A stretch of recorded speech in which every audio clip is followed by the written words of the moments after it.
back up there.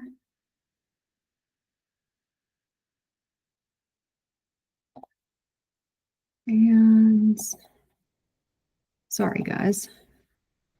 Having a little technical difficulty. I really need to get myself another screen here. All right, great. We are back up and running. So we are on week 8 of Ultimate Launch. For those of you who have come to all 8 weeks, congratulations. Don't worry if you missed a week or two, because of course we will repeat them. So this week is all about client presentations, what they are, what they do, what should be included, and how you can do the most for your clients when meeting for the first time as you prepare them to help them either buy or sell a home. So client presentations for real estate buyers and sellers. In the real estate industry, client presentations are crucial tools for agents to convey their expertise, market knowledge, and dedication to potential buyers and sellers.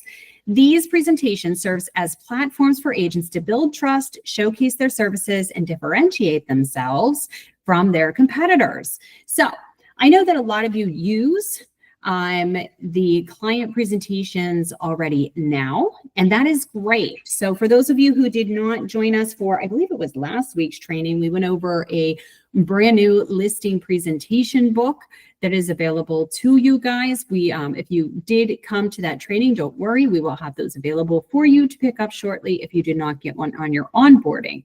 But you can always make your own listing presentation if that is something that you want to do.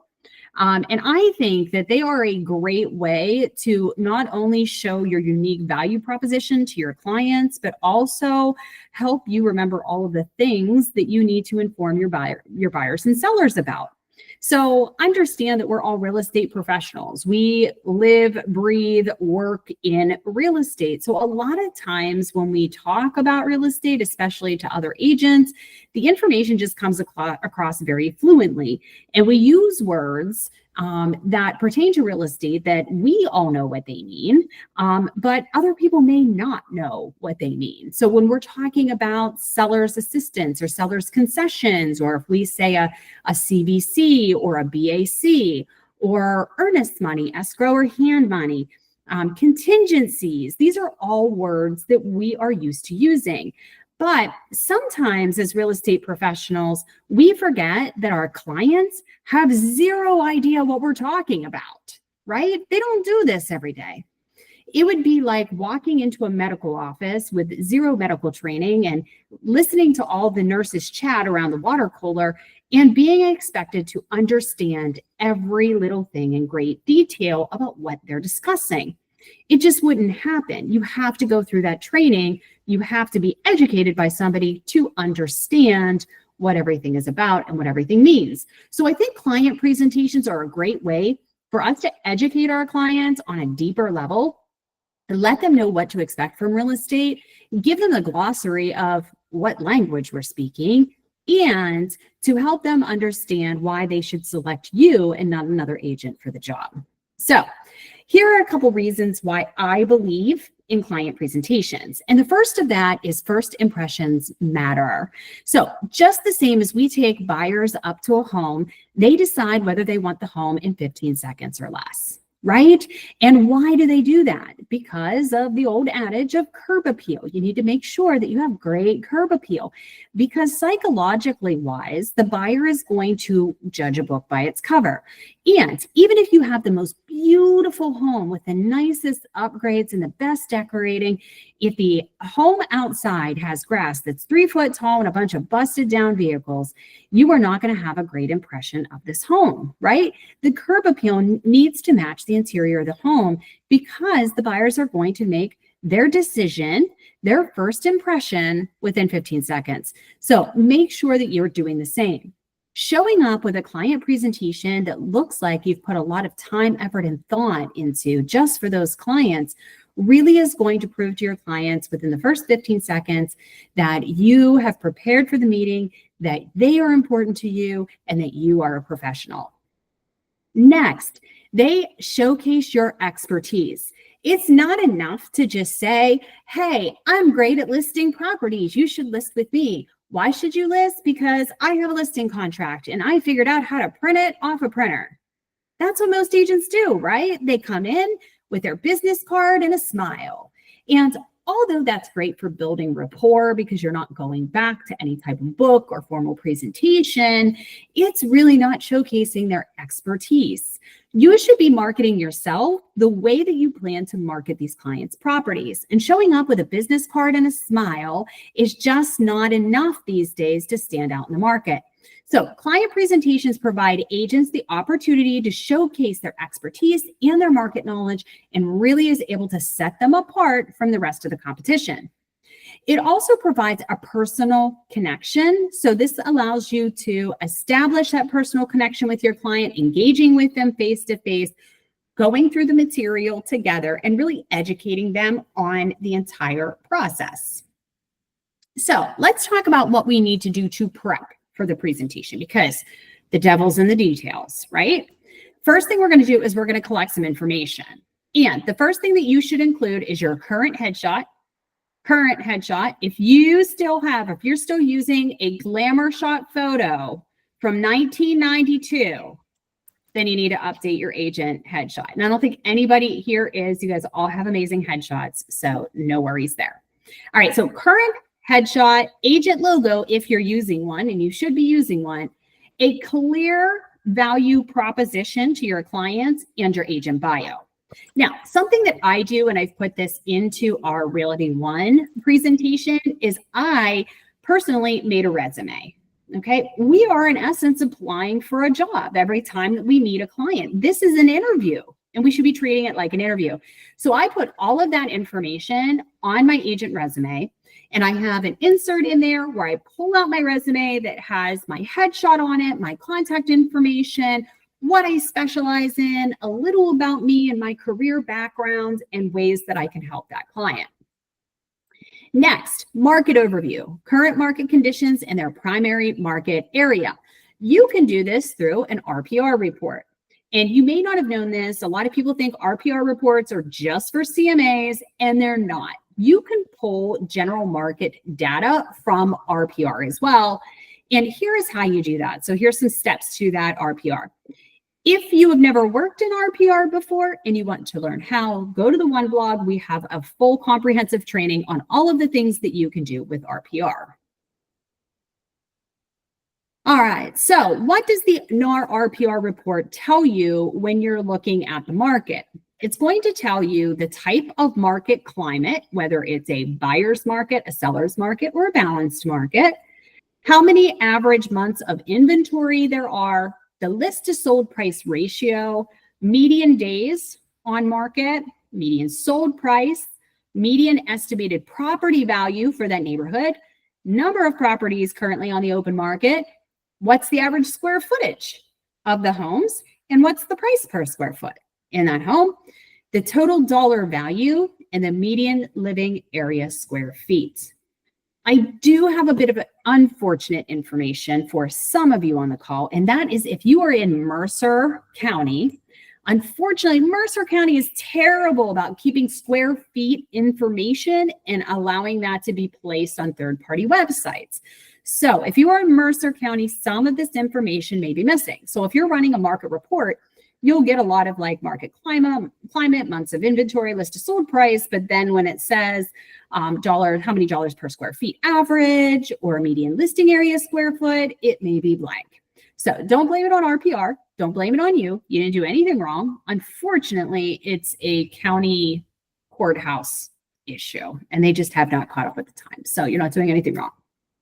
All right.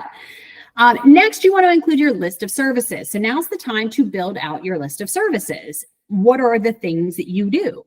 And if you came to our listing presentation training, you would see that I broke mine down into photos and signage and staging and social media marketing and print marketing and all of the things. So I broke mine down and I had photo visuals there, which again, all of you can use those.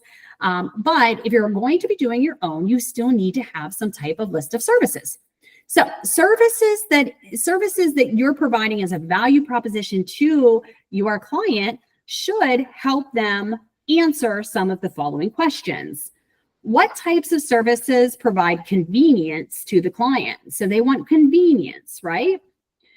What types of services protect the client? What are you doing to protect them? And protection is a very broad word, so don't assume that I'm meaning legal protection because none of us are attorneys, but I'm saying protect them, educate them, letting them, sometimes protecting them from themselves. We all know that selling a home or buying a home can be a very emotional, stressful time. How are you protecting them? What types of services do you have that educate them to know what comes next? And sometimes education and communication go hand in hand. So you can kind of blend that in. You're going to communicate with them the next step before it comes along. You're going to be in constant communication with them, letting them know every bit and piece of the next step, the next transaction. What types of services provide the desired outcome for the client? Isn't that a question? Do we ever ask our potential prospects when we're sitting in front of them what they actually want? I mean, we assume if we walk into a listing appointment that the seller wants to sell the property for the highest possible price, the best possible terms, right?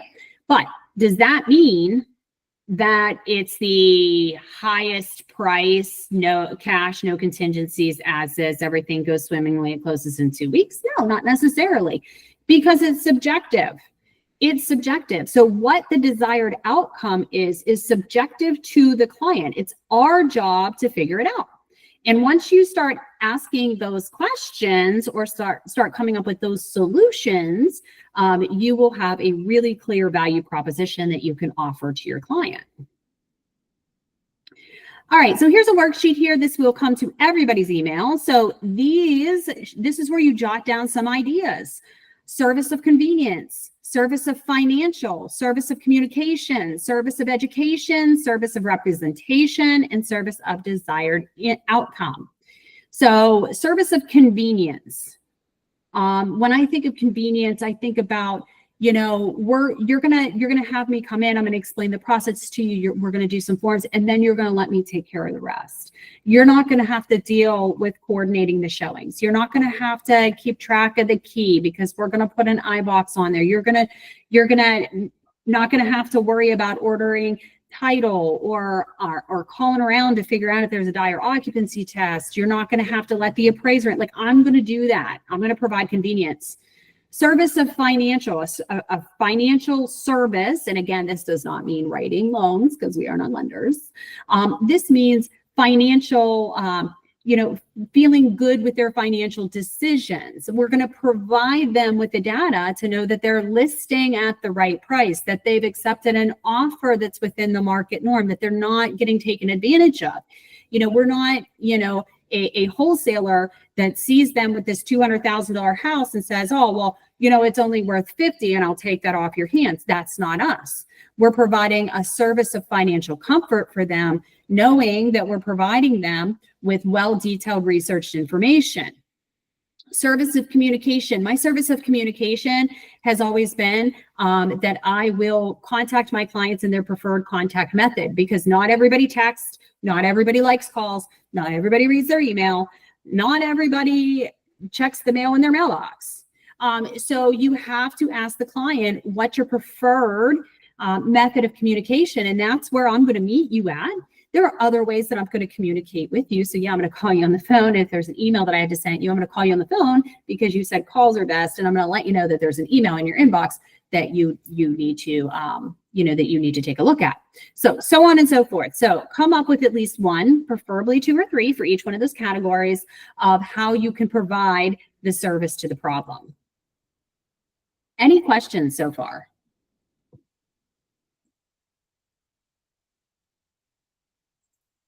No? All right, so here I have a list of services that I would provide to my buyers. And what I'd like you to do is think about what need this fills.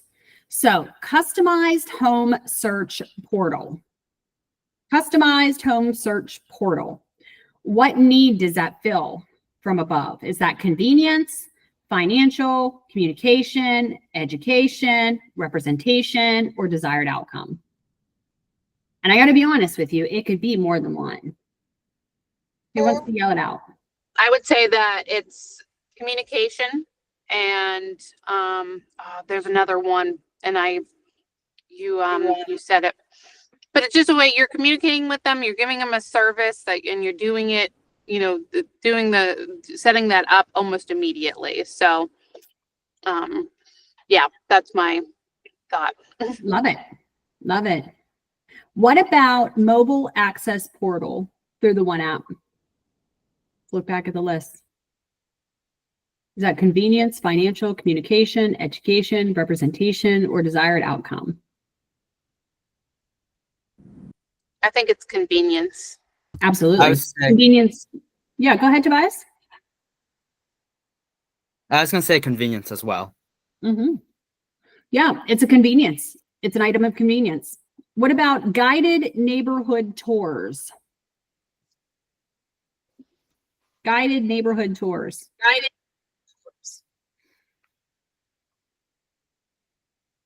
Anybody? What bucket does that fill? Education. Education. You got it. Education. All right, let's do one more before we move on. Virtual reality. Well, that's kind of the same thing. Let's go into mortgage and financing assistance.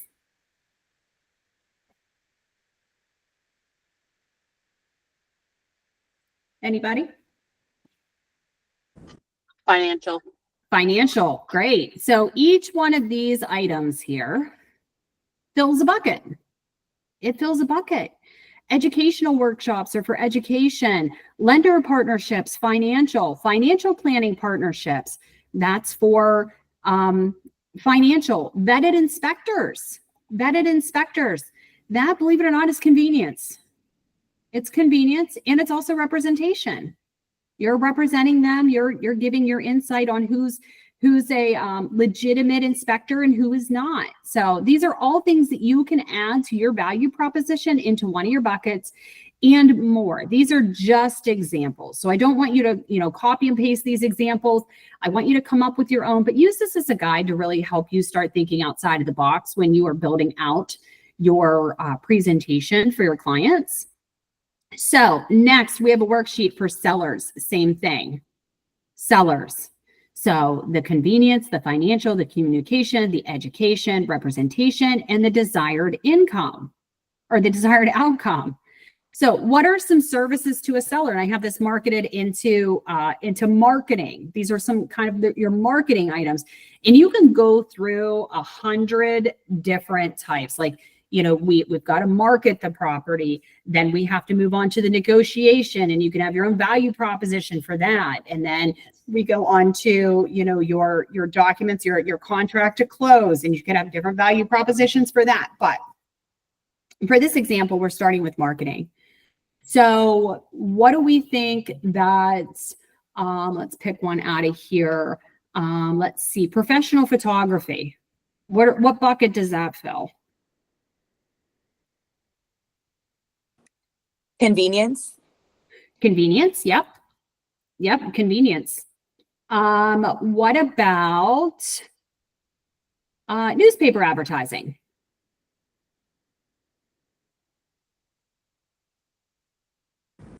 Communication. Representation. Could be, yeah. Could be. Could also be financial because they don't have to spend the money on that. That's what you're putting up front. Could be desired outcome. You see how they kind of cross over and fill different buckets, and that's exactly what you want, because you don't know until you start building rapport with a client, you really don't know what is important to them. So you want to build your services around the primary pillars that every seller tends to fall into. Why they're hiring a real estate agent. So you want to make sure that all of these buckets are filled. So whatever their primary goal is, you're filling that need. And you want to make sure that all of your buckets are filled. So here's a worksheet here where we're going to put our thinking caps on and create our own unique value proposition for that client. And this is where you put the pen to paper and you say, okay, if I was going to hire me as a real estate agent, why would I hire me instead of hiring whoever the top dog is in your market? And maybe you are the top dog in your market. So why are people hiring you? But why would you hire yourself? Okay, so this is where you really got to look in the mirror and reflect on what makes you you, what makes you special, what can you do better than anybody else. And that's really where you're going to want to focus on your own unique services. A lot of agents want to talk about like, okay, well, I can help you do your paperwork, and I'm going to do an open house, and I'm going to put a lockbox on your door, and I'm going to put a sign in the yard. And is all of that important? Absolutely. But guess what? Any agent that works for any mainstream brokerage offers the same damn services, right? What makes you special? What makes you special? You know, put pen to paper of what makes you special and understand that you can't do it all. There's no agent out there that can do it all. And it's so easy to want to do it all. But figure out what you're really good at. We talked about this a little bit when we talked about our niche, like really digging deep and finding out who you are to your core and what you'd be really good at, and what your sphere of influence is really interested in, so that you can align those two desires together to create one cohesive niche for yourself. You should be doing the same thing with your value proposition. What's needed in the market, and what bucket can I fill in that market? And so for me, it was affordable luxury. You know, when we had investors come in and they would flip a property, they were flipping the property not in the most affluent areas. So we weren't going into the, you know, and 600,000 and above markets. We were going into that mid-range market where it was kind of the higher end of the first-time home buyers, where we were like 175 to 300. But we were dressing these up as affordable luxury properties. We were doing the professional photography. We were doing the virtual staging because we weren't doing in-person staging because it is a lower price property. So we weren't adding additional money on top of a seller who was already, you know, trying to stretch the budget to make a buck. So find out what that means to you in your marketplace with your sphere of influence and where you can fill the need.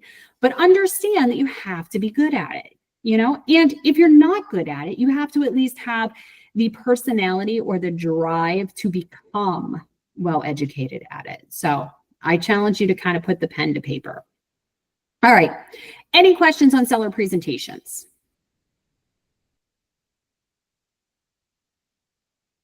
No? All right, perfect. Like I said, challenge you all to look at the new seller presentation training we did last week. I should have it on the one blog by the end of the week, assuming that I get caught up with all of my to-dos. Now we're talking about buyer presentations, and a lot of agents don't do buyer presentations, believe it or not.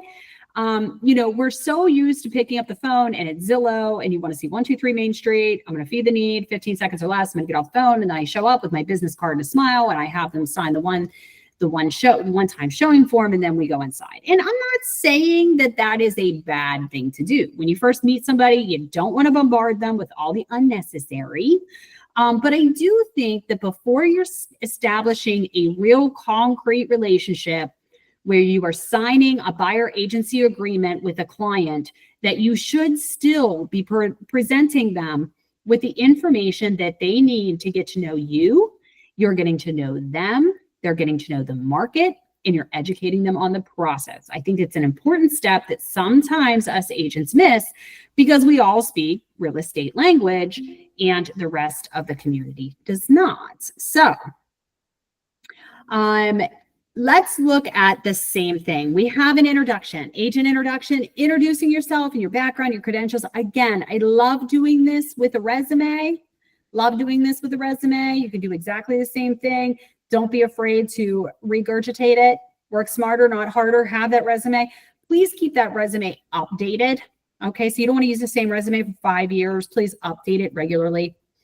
Do an initial consultation and have it in a summary of like understanding your buyer's needs. A really great way to do this is having some type of questionnaire or checklist that isn't too lengthy and it isn't too structured, but allows you to have simple conversation with your client and ask the right leading questions to really understand what they need at their core. All right. Market overview. So current market conditions. Buyers need to know that. Is it a buyer's market? Is it a seller's market? How many days on market? How many multiple offers are we getting on each property?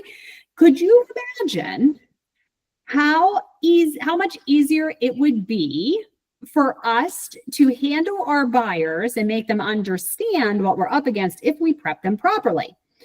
As a broker, I get a lot of calls on like, how do I do this? Or I have a buyer and they want everything on the inspection to be repaired. And, the home is being sold as is. And the seller accepted an offer that was $30,000 less than the list price. And these people don't understand. Usually that's a case of that proper expectations and education was not provided prior to you looking at a home with them. It is our job to help them understand what the market conditions are, to understand item number 4, the home buying process, step by step by step, and what to expect as the contract goes through and progresses to the next level. So it is important for us to educate these clients, and having a buyer presentation ensures that you are educating them as needed so that when you come to these situations, you can refer back to the presentation that you gave them to take home so that you can review it again and refresh up on those details. You also want to have something in there about their financing options and resources for them to go through, your trusted financing partners, any sheets or resource guides that you have, any type of grant programs or tax incentives like Homestead that are available. If you guys don't know what Homestead is, maybe we'll need to talk about that. But I think that's something great to put in there. Property tour process. So maybe you have a sheet in there that talks about the etiquette at the property tour. So explain to them how you would like them to schedule tours with you, whether those are going to be in-person tours or whether those are going to be virtual tours. Maybe you have an evaluation criteria check sheet in there that they fill out. I would also talk to them about etiquettes during showing. And this is not something you have to go over in great detail, but this should be something that you at least skim through and, let them know important things like, you can open the cabinets and open the closet, but opening the chest of drawers is not okay. Watching their communication inside a property because there may be recording devices in there and you don't want to say anything in front of a recording device because then it upsets everybody and it's a whole thing. Or they could inadvertently release financial information that could damage their chances of putting in an offer, right? You should also have something in there explaining the buyer agency agreement and the process of how and whom commissions are paid. And I think this is really important, especially post-NAR, to making sure that we are absolutely compliant. Please include a copy of the buyer agency agreement in your packet that you're going to give to your home buyers and explain to them how you're going to be negotiating your buyer's agency commission. Okay? Any questions on that? No? All right.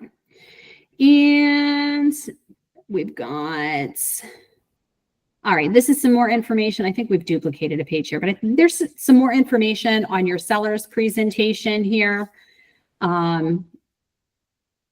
We did go through all of this. So for some reason, it just got duplicated or something got taken out of order here. A few more things for your seller presentation or your buyer's presentation would be frequently asked questions and common concerns. So I think that that's great to do if you have any frequently asked questions. If you don't know any frequently asked questions to come up with, ask your sphere of influence. What are some common questions about the real estate process? Or go to ChatGPT and ask for 20 of the most common questions searched on Google regarding real estate. So I think that will really help. All right, so if you're going to go ahead and put together your seller's or your buyer's presentation, you can do that on One Design Creative Studio. One Design Creative Studio has a great template on there where you can put your own presentation together, whether that's for a buyer or for a seller. I actually used the template to design the one that we have for us as a brokerage. So it's great. love One Design. It was so easy to do. There's also another option. So they do provide you additional options in the One Branding tab. So there is other options of the listing presentation in there. So you do have multiple options that you can use. And just because it says listing presentation, you can alter that for a buyer's presentation as well.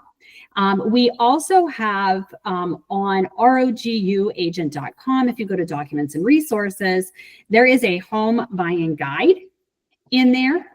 So you can go in and download the home buying guide and then add additional pages as desired to really talk about you as an agent, your value proposition, and the services that you offer. All right. So what questions do you guys have for me on presentations?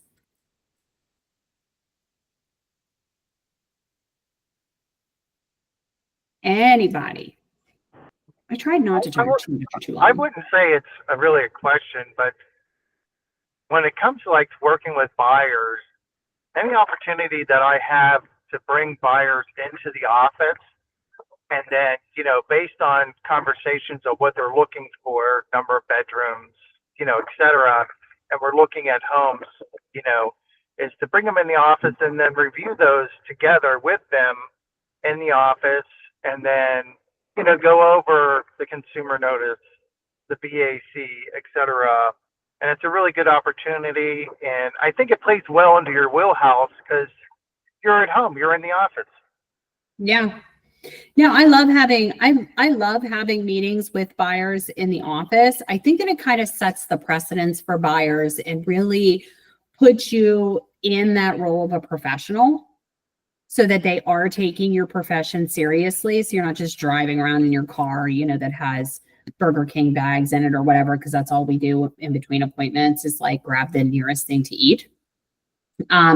So I really do like the idea of bringing them into the office where you can actually sit and have that uninterrupted time with them to really get to know at the core what, you know, what their desired outcome is. Because again, everybody's desires is different. Maybe they're a first-time home buyer and they're getting married and they like, this is a very joyous, emotional decision for them. Maybe their landlord just gave them a notice that they have to leave their house because he's selling the house and now they're in a panic or a tizzy because they don't know where to go and the rents are so high. Maybe they're going through a divorce. And now, you know, one of the people have to move out. So it gives you kind of the draw of like where the need is and where emotionally, physically, and mentally they are and how quickly you need to respond to those needs. Anybody else?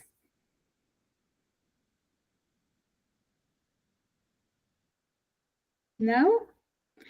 Okay, great. Well, next week we will be back, same time, same place, to talk about the first appointment. We're going to talk about the first appointment, all the things you should be doing, all the things you should not be doing, and all of the unwritten social etiquette rules in between. All right.